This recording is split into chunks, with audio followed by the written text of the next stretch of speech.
Hello and welcome to সাতকাহন। দেখো আবার একটা ছোট্ট রেসিপি নিয়ে চলে এসেছি তোমাদের জন্য, যেটা খুবই খুবই খুবই ডেলিশিয়াস হয়েছিল। বাড়িতে একবার অবশ্যই ট্রাই করো। এখনও পর্যন্ত যারা আমার চ্যানেলটাকে সাবস্ক্রাইব করেনি অবশ্যই করবে, যতটা পারবে শেয়ার করবে এবং লাইক করতে একদমই ভুলবে না। আর বাড়িতে বানিয়ে কমেন্ট করে জানাবে কেমন হয়েছিল এটা। দেখো আমি বেশ কয়েকটা পাবদা মাছ নিয়ে নিয়েছি, যেটার মধ্যে হলুদ, পরিমাণ মতো নুন এবং অল্প একটু তেল দিয়ে নিয়েছি এবং এগুলোকে সমস্তকে ভালো করে মাছের সঙ্গে মাখিয়ে নেব।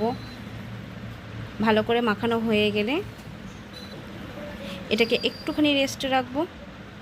আর এখানে দেখো আমি সরষে আর পোস্ত ভিজিয়ে রেখেছিলাম মোটামুটি আধ ঘন্টার মতো, সেটাকে মিক্সিতে পেস্ট করে নেবো।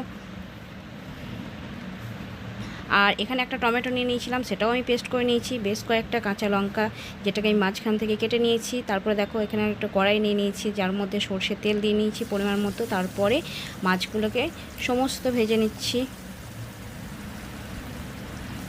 মাছগুলো ভাজার সময় অবশ্যই খুব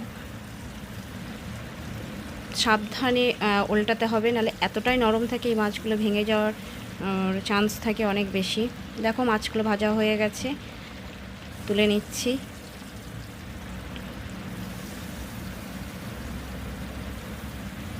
বাকি মাছগুলো সেমভাবেই ভেজে নেব। তারপরে দেখো এই সেম তেলের মধ্যেই একটু কালো জিরে দিয়ে নিয়েছি। তারপরে যেই টমেটো পেস্টটা করে রেখেছিলাম সেটা দিয়ে দিলাম।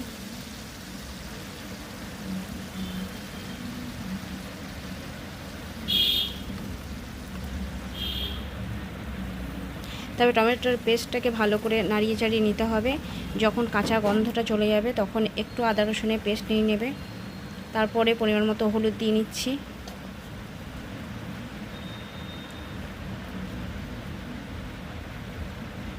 আর এখানে দেখো অল্প একটু ধনিয়া গুঁড়ো দিয়ে নিয়েছি, হাফ চা চামচের মতো। আর এখানে ধনিয়া গুঁড়ো দেওয়ার পরে জিরে গুঁড়ো দিলাম। আর এখানে অল্প একটু গরম মশলা গুঁড়ো দিয়ে নিয়েছি। তারপর সমস্ত মশলাকে ভালো করে কষিয়ে নেব। তারপর একটু পানি দিয়ে নেব।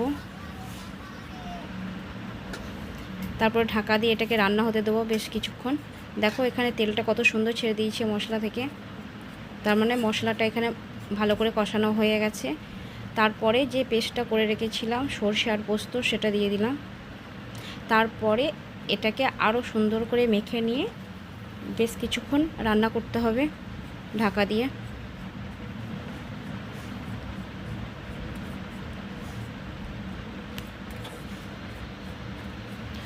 পোস্ত এবং সরষের কাঁচাটা গন্ধটা যখন চলে যাবে, দেখো এখানে ঢাকা দিয়ে রান্না করে নিচ্ছি।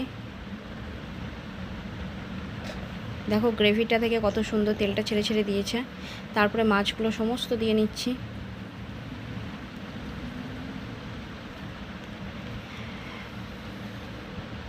তারপরে ওপর থেকে চেরা কাঁচা লঙ্কাগুলোকে দিয়ে নেবো। তারপরে ঢাকা দিয়ে মোটামুটি 10 মিনিটের মতো রান্না করে নেব। লো ফ্লেমে অবশ্যই করবো ঢাকা দেওয়ার পরে। তারপরেই হয়ে যাবে আমাদের ইয়ামি ইয়ামি পাবদা মাছ।